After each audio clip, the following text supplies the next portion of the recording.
We're starting from chapter 4 because I wanted to skip ahead to the gayer stuff. What's happened so far is we're following Patroclus in the Song of Achilles, who is the son of a king. Um, However, he just accidentally committed a murder while trying to prevent a peer from stealing his dice. So his father, rather than having his son executed for the crime, decided rather to strip him of his name and exile him to a different kingdom, and this is where Achilles is prince. Chapter 4. Meals in the vaulted dining hall were my only relief. There the walls did not seem to press in on me so much, and the dust from the courtyard did not clog in my throat. The buzz of constant voices eased as mouths were stuffed full. I could sit with my food alone and breathe again. It was the only time I saw Achilles. His days were separate, princely, filled with duties we had no part of. But he took each meal with us, circulating among the tables. In the huge hall, his beauty shone like a flame, vital and bright, drawing my eye against my will. His mouth was a plump bow, his nose an aristocratic arrow. When he was seated, his limbs did not skew like mine did, but arranged themselves with perfect grace, as if for a sculptor. Perhaps most remarkable was his unself-consciousness. He did not preen or pout as other handsome children did. Indeed, he seemed utterly unaware of his effect on the boys around him. Though how he was I could not imagine. They crowded him like dogs in their eagerness, tongues lolling. I watched all of this from my place at a corner table. Bread crumpled in my fist. The keen edge of my envy was like flint, a spark away from fire. On one of these days, he sat closer to me than usual, only a table distant. His dusty feet scuffed against the flagstones as he ate. They were not cracked and calloused as mine were, but pink and sweetly brown beneath the dirt. Prince, I sneered inside my head. He turned, as if he had heard me. For a second, our gazes held, and I felt a shock run through me. I jerked my gaze away and busied myself with my bread. My cheeks were hot, and my skin prickled as if before a storm. When, at last, I ventured to look up again, he had turned back to his table and was speaking to the other boys. After that, I was craftier with my observation, kept my head down and my eyes ready to leap away. But he was craftier still. At least once at dinner he would turn and catch me before I could feign indifference. Those seconds, half seconds that the line of our gaze connected, were the only moment in my day that I felt anything at all. The sudden swoop of my stomach, the coursing anger. I was like a fish eyeing a hook. In the 4th week of my exile, I walked into the dining hall to find him at the table where I always sat. My table, as I had come to think of it, since few others chose to share it with me. Now, because of him, the benches were full of jostling boys.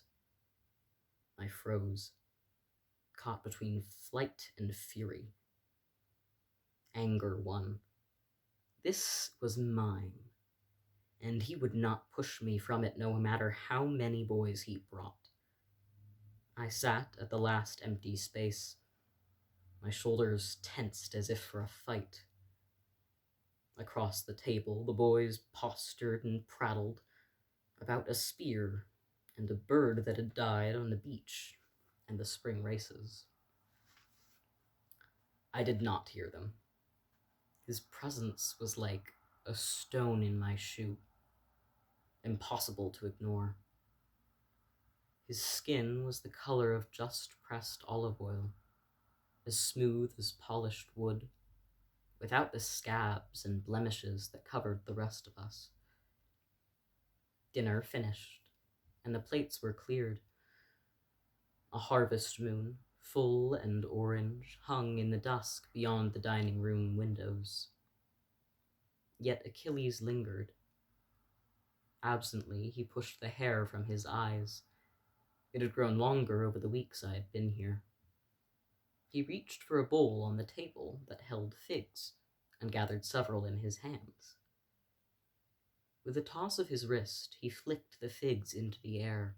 1, 2, 3, juggling them so lightly that their delicate skins did not bruise. He added a fourth, then a fifth. The boys hooted and clapped. More, more! The fruits flew, colors blurring. So fast they seemed not to touch his hands, to tumble of their own accord. Juggling was a trick of low mummers and beggars. But he made it something else. A living pattern painted into the air. So beautiful even I could not pretend disinterest. His gaze, which had been following the circling fruit, flicked to mine. I did not have time to look away before he said, softly but distinctly, "Catch." A fig leapt from the pattern in a graceful arc towards me. It fell into the cup of my palms, soft and slightly warm. I was aware of the boys cheering. One by one, Achilles caught the remaining fruits, returned them to the table with a performer's flourish. Except for the last, which he ate, the dark flesh parting to pink seeds under his teeth. The fruit was perfectly ripe, the juice brimming. Without thinking, I brought the one he had thrown me to my lips. Its burst of grainy sweetness filled my mouth. The skin was downy on my tongue. I had loved figs once. He stood, and the boys chorused their farewells. I thought he might look at me again, but he only turned and vanished back to his room on the other side of the palace. The next day, Peleus returned to the palace, and I was brought before him in his throne room, smoky and sharp from a yew wood fire. Duly I knelt, saluted, received his famously charitable smile. "Patroclus," I told him, when he asked. I was almost accustomed to it by now, the bareness of my name, without my father's behind it. Peleus nodded. He seemed old to me, bent over, but he was no more than 50, my father's age. He did not look like a man who could have conquered a goddess, or produced such a child as Achilles. "You are here because you killed a boy. You understand this." This was the cruelty of adults. Do you understand? Yes, I told him. I could have told him more, of the dreams that left me bleary and bloodshot, the almost screams that scraped my throat as I swallowed them down, the way the stars turned and turned through the night above my unsleeping eyes. You are welcome here. You may still make a good man. He meant it as comfort. Later that day, perhaps from him, perhaps from a listening servant, the boys learned at last of the reason for my exile. I should have expected it. I had heard them gossip of others often enough. Rumors were the only coin the boys had to trade in. Still, it took me by surprise to see the sudden change in them, the fear and fascination blooming on their faces as I passed. Now even the boldest of them would whisper a prayer if he brushed against me. Bad luck could be caught. And the Irenes, our hissing spirits of vengeance, were not always particular. The boys watched from a safe distance, enthralled. Will they drink his blood, do you think? Their whispers choked me, turned the food in my mouth to ash. I pushed away my plate and sought out corners in spare halls where I might sit undisturbed, except for the occasional passing servant. My narrow world narrowed further, to the cracks in the floor, the carved whorls in the stone walls. They rasped softly as I traced them with my fingertip. I heard you were here. A clear voice, like ice-melted streams. My head jerked up.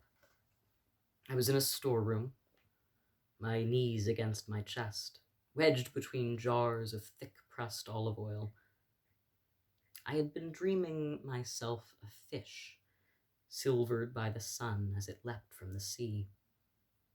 The waves dissolved, became amorphae and grain sacks again.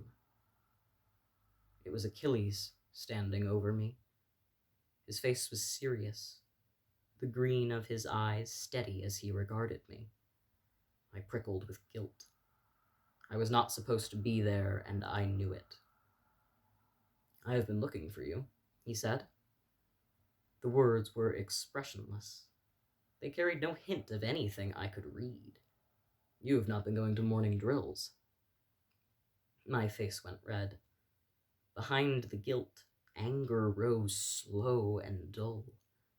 It was his right to chastise me, but I hated him for it. How do you know? You aren't there. The master noticed and spoke to my father. And he sent you. I wanted to make him feel ugly for his tale-bearing. No, I came on my own. Achilles' voice was cool, but I saw his jaw tighten just a little.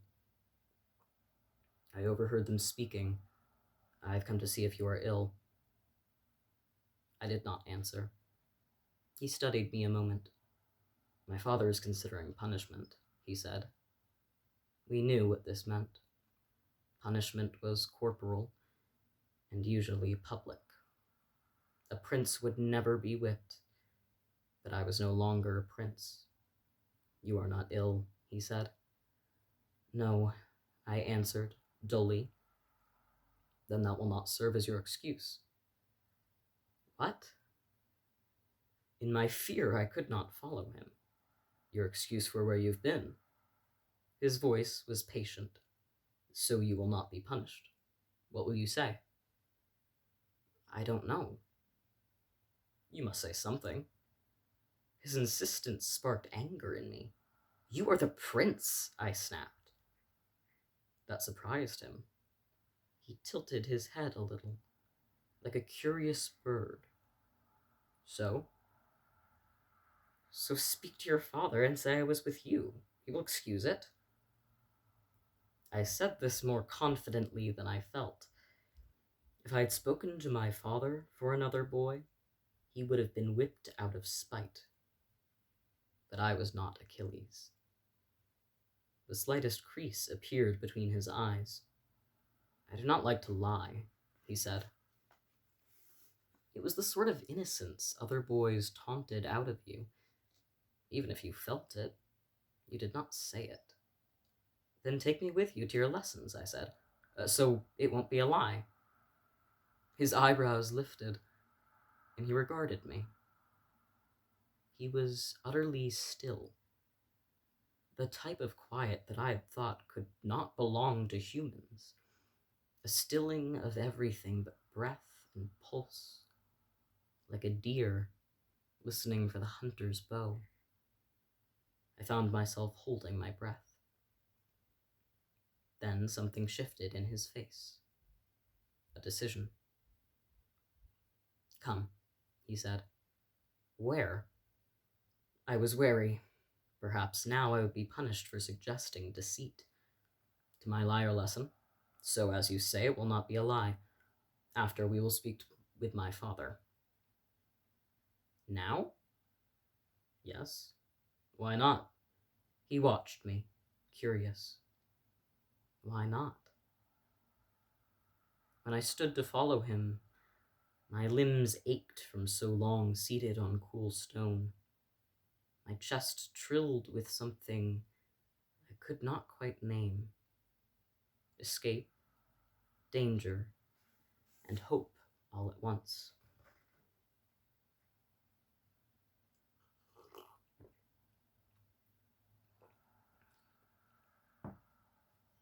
We walked in silence through the winding halls, and came at length to a small room, holding only a large chest and stools for sitting. Achilles gestured to one, and I went to it, leather pulled taut over a spare wooden frame. A musician's chair. I'd seen them only when bards came, infrequently, to play at my father's fireside. Achilles opened the chest. He pulled a lyre from it and held it out to me.